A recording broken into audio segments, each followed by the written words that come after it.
ನಮಸ್ಕಾರ ವೀಕ್ಷಕರೇ. ಗೆಲುವಿಗಾಗಿ ಡ್ರಾಮಾ, ಸುಳ್ಳುಗಳು ಹಾಗೂ ಇತರೆ ವಾಮ ಮಾರ್ಗಗಳನ್ನ ಅನುಸರಿಸ್ತಾ ಇರೋ ಮಮತಾ ಬ್ಯಾನರ್ಜಿ ವಿರುದ್ಧ ಸುಪ್ರೀಂ ಕೋರ್ಟ್ ಕಿಡಿಕಾರಿದೆ.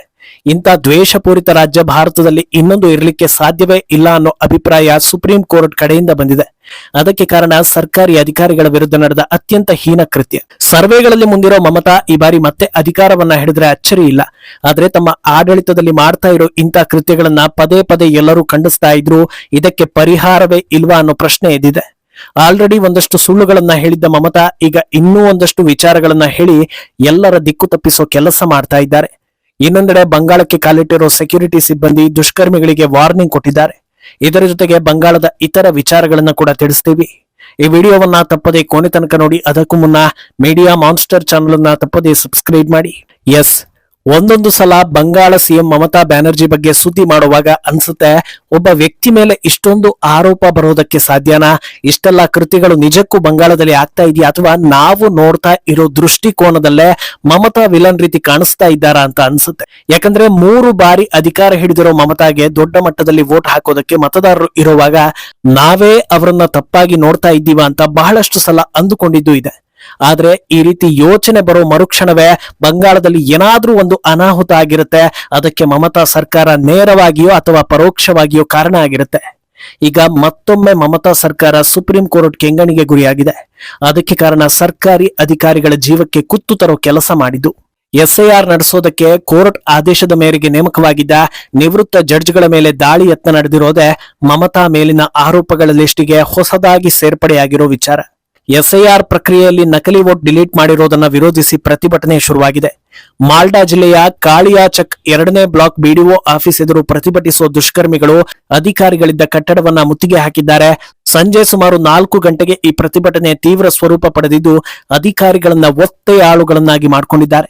ಕಚೇರಿ ಒಳಗೆ ಒಂದಷ್ಟು ವಸ್ತುಗಳನ್ನ ಪುಡಿಗಟ್ಟಿರೋ ಫೋಟೋಗಳು ಕೂಡ ಬೆಳಕಿಗೆ ಬಂದಿದೆ. 3 ಮಹಿಳಾ ಅಧಿಕಾರಿಗಳು ಸೇರಿ 7 ನಿವೃತ್ತ ಜಡ್ಜ್ಗಳಿಗೆ ಜೀವ ಭಯವನ್ನ ತಂದೊಡ್ಡಿದ್ದಾರೆ. ಸುಮಾರು 9 ಗಂಟೆಗಳ ಕಾಲ ಅವರನ್ನ ಅತ್ತಿತ್ತ ಕದಲೋದಕ್ಕೆ ಬಿಡದೆ ಕಾಡಿದ್ದಾರೆ. ಎಷ್ಟೇ ಮನವಿ ಮಾಡಿಕೊಂಡ್ರು ದುಷ್ಕರ್ಮಿಗಳು ಅವರ ಮಾತನ್ನ ಕೇಳಿಸ್ಕೊಂಡಿಲ್ಲ. ಈ ಘಟನೆ ಇಡೀ ರಾಜ್ಯಾದ್ಯಂತ ದೊಡ್ಡ ಸುದ್ದಿಯಾಗಿ ಸುಪ್ರೀಂ ಕೋರ್ಟ್ಗೂ ತಿಳಿತಾ ಇದ್ದ ಹಾಗೆ ಸುಪ್ರೀಂ ಕೋರ್ಟ್ ಕ್ಲಾಸ್ ತೆಗೆದುಕೊಂಡಿದೆ. ಸುಮಾರು 9 ಗಂಟೆಗಳ ಬಳಿಕ ಮಧ್ಯರಾತ್ರಿ 1 ಗಂಟೆ ಹೊತ್ತಿಗೆ ಪೊಲೀಸ್ ಟೀಮ್ ಸ್ಥಳಕ್ಕೆ ಎಂಟ್ರಿ ಕೊಟ್ಟಿದೆ. ಅಷ್ಟರಲ್ಲಾಗ್ಲೇ ಕಟ್ಟಡದ ಕಿಟಕಿ ಗಾಜುಗಳನ್ನ ಒಡೆದು ದುಷ್ಕರ್ಮಿಗಳು ಅಟ್ಟಹಾಸವನ್ನ ಮುಂದುವರಿಸಿರ್ತಾರೆ. ಅಧಿಕಾರಿಗಳನ್ನ ರಕ್ಷಿಸೋ ಸಲುವಾಗಿ ಪೊಲೀಸರು ಒಳಗೆ ಎಂಟ್ರಿ ಕೊಟ್ಟು ಕಷ್ಟಪಟ್ಟು ಅವರನ್ನ ವಾಹನದ ಒಳಗೆ ಕೂರಿಸಿ ಕರ್ಕೊಂಡು ಹೊರಡ್ತಾರೆ. ಆ ವಾಹನದ ಮೇಲೂ ಕಲ್ಲೆಸೆದು ಗ್ಲಾಸ್ಗಳನ್ನ ಒಡೆದಿದ್ದಾರೆ. ಆ ವಾಹನವನ್ನ ಚೇಸ್ ಮಾಡ್ಕೊಂಡು ಬಂದಿದ್ದಾರೆ. ಇಷ್ಟಕ್ಕೆ ನಿಲ್ಲಿಸದೆ ಕೆಲವೊಂದು ಕಡೆಗಳಲ್ಲಿ ರಸ್ತೆ ಬಂದ್ ಮಾಡೋ ಮೂಲಕ ಸಮಸ್ಯೆ ಮಾಡಿದ್ದಾರೆ. ಟೈರ್ಗಳಿಗೆ ಬೆಂಕಿ ಹಚ್ಚಿದ್ದಾರೆ. ಇಷ್ಟೆಲ್ಲ ಮಾಡಿದ್ಮೇಲೆ ಕೋರ್ಟ್ ಉಗಿದೆ ಸುಮ್ಮನೆ ಬಿಡುತ್ತಾ ಅನ್ನೋ ಹಾಗೆ ಕ್ಲಾಸ್ ತೆಗೆದುಕೊಂಡಿದೆ. ಇನ್ನೊಂದು ಕಡೆ ವಿಪಕ್ಷ ಬಿಜೆಪಿ ಕೂಡ ಮಮತಾ ಬ್ಯಾನರ್ಜಿ ವಿರುದ್ಧ ಕಿಡಿಕಾರಿದ್ದು ಈ ಮಟ್ಟಕ್ಕೆ ಹೋಗಿರೋದನ್ನ ಖಂಡಿಸಿದೆ.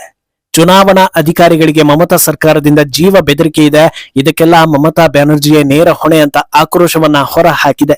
ಈ ಘಟನೆಯಿಂದ ಮಮತಾಗೆ ಎಫೆಕ್ಟ್ ಆಗುತ್ತಾ ಅಂತ ಕೇಳಿದ್ರೆ ಎಫೆಕ್ಟ್ ಆಗೋ ಸಾಧ್ಯತೆ ಜಾಸ್ತಿ ಅಂತ ಹೇಳ್ಬೋದು.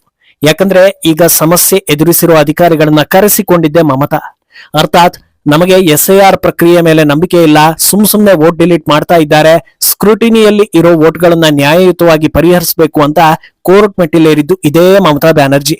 ಇದನ್ನ ಪರಿಹಾರ ಮಾಡಬೇಕು ಅನ್ನೋ ಸಲುವಾಗಿ ಕೋಲ್ಕತಾ ಹೈಕೋರ್ಟ್ಗೆ ಹೊಸದೊಂದು ಪ್ಯಾನಲ್ ರಚಿಸಿ ಅದರಲ್ಲಿ ನಿವೃತ್ತ ಜಡ್ಜ್ಗಳನ್ನ ನೇಮಕ ಮಾಡಿ ಅವರು ಈ ಅನುಮಾನಾಸ್ಪದ ವೋಟ್ಗಳನ್ನ ವಿಚಾರಣೆ ಮಾಡ್ಲಿ, ಯಾರಿಗೂ ಗೊಂದಲ ಆಗೋದು ಬೇಡ, ಅಂತಿಮವಾಗಿ ನ್ಯಾಯಯುತವಾಗಿ ಕೆಲಸಗಳು ಆಗ್ಲಿ ಅಂತ ಸುಪ್ರೀಂ ಕೋರ್ಟ್ ಹೇಳಿರುತ್ತೆ. ಈಗ ನೋಡಿದ್ರೆ ಈ ಅಧಿಕಾರಿಗಳನ್ನು ಹೆದರಿಸೋ ಕೆಲಸ ಮಾಡ್ತಾರೆ ಅಂದ್ರೆ ಮಮತಾರನ್ನ ಯಾಕೆ ಎಲ್ಲರೂ ದ್ವೇಷಿಸ್ತಾರೆ ಅನ್ನೋದಕ್ಕೆ ಸ್ಪಷ್ಟನೆ ಬೇಡ ಅನ್ನುವಂತಿದೆ. ಇನ್ನು ಪ್ರತಿಭಟನೆಗೂ ನಮಗೂ ಸಂಬಂಧ ಇಲ್ಲ, ಯಾರೋ ಬಂದು ಪ್ರೊಟೆಸ್ಟ್ ಮಾಡಿದ್ರೆ ನಮ್ಮ ತಲೆ ಮೇಲೆ ಯಾಕೆ ಕಟ್ತೀರಿ ಅನ್ನೋದನ್ನು ಕೂಡ ಈಗ ಮಮತಾ ಹೇಳೋ ಹಾಗಿಲ್ಲ.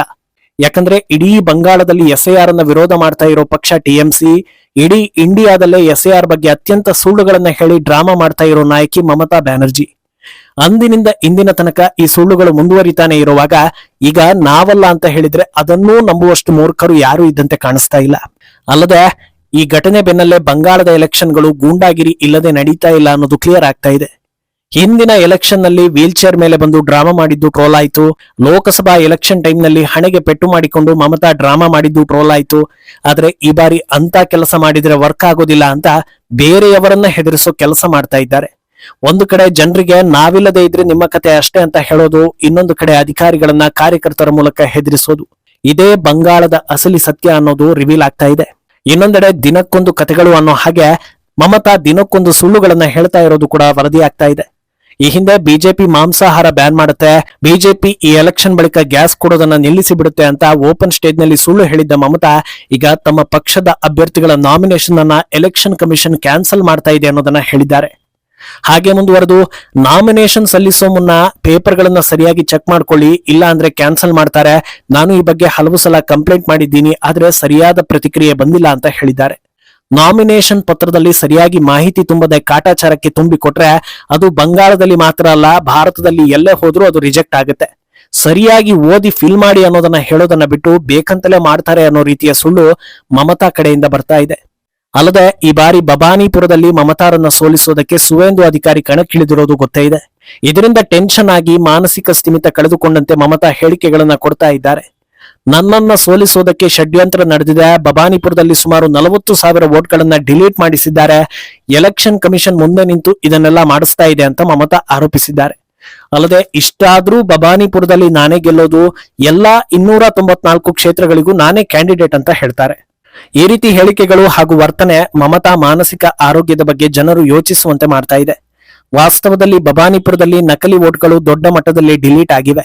ಅಲ್ಲಿ ಸ್ಪರ್ಧೆಗೆ ಇಳಿಯೋ ಮುನ್ನವೇ ಸುವೇಂದು ಅಧಿಕಾರಿ ಈ ಬಗ್ಗೆ ಹೇಳಿದರು. ಕಳೆದ ಬಾರಿ ಈ ಕ್ಷೇತ್ರದಲ್ಲಿ ಬಿಜೆಪಿ ಅಭ್ಯರ್ಥಿ ಎಷ್ಟು ವೋಟ್ಗಳಿಂದ ಸೋತಿದ್ರೋ ಅದಕ್ಕಿಂತ ಜಾಸ್ತಿ ನಕಲಿ ವೋಟ್ಗಳು ಡಿಲೀಟ್ ಆಗಿದೆ, ಆದ್ರಿಂದ ನಮಗೆ ಕಾನ್ಫಿಡೆನ್ಸ್ ಇದೆ ಅನ್ನೋದನ್ನ ಹೇಳಿದ್ರು. ಈಗ ಇದರ ಪರಿಣಾಮವನ್ನ ಅರ್ಥ ಮಾಡ್ಕೊಂಡಿರೋ ಮಮತಾ ಬಿದ್ದರೂ ಮೀಸೆ ಮಣ್ಣಾಗ್ಲಿಲ್ಲ ಅನ್ನೋ ರೀತಿಯ ಹೇಳಿಕೆಗಳನ್ನ ಕೊಡ್ತಾ ಇದ್ದಾರೆ. ಆಲ್ರೆಡಿ ಫ್ರಸ್ಟ್ರೇಟ್ ಆಗಿರೋ ಮಮತಾರನ್ನ ಇನ್ನಷ್ಟು ಫ್ರಸ್ಟ್ರೇಟ್ ಮಾಡೋದಕ್ಕೆ ಗೃಹ ಸಚಿವ ಅಮಿತ್ ಶಾ ಕೂಡ ಬಬಾನಿಪುರಕ್ಕೆ ಎಂಟ್ರಿ ಕೊಟ್ಟಿದ್ರು.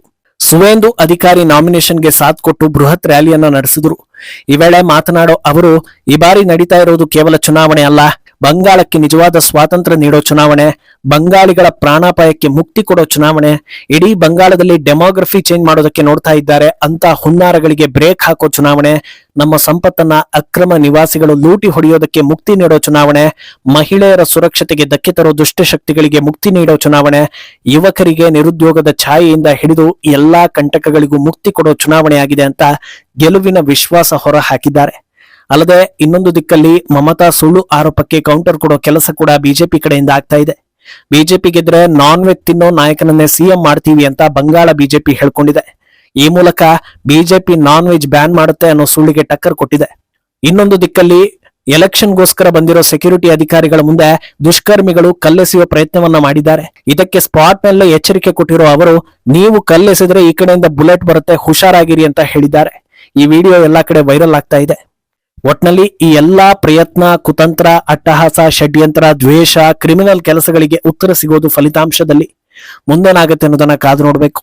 ಈ ಬಗ್ಗೆ ನಿಮ್ಮ ಅಭಿಪ್ರಾಯವನ್ನ ತಪ್ಪದೆ ಕಮೆಂಟ್ ಮೂಲಕ ತಿಳಿಸಿ.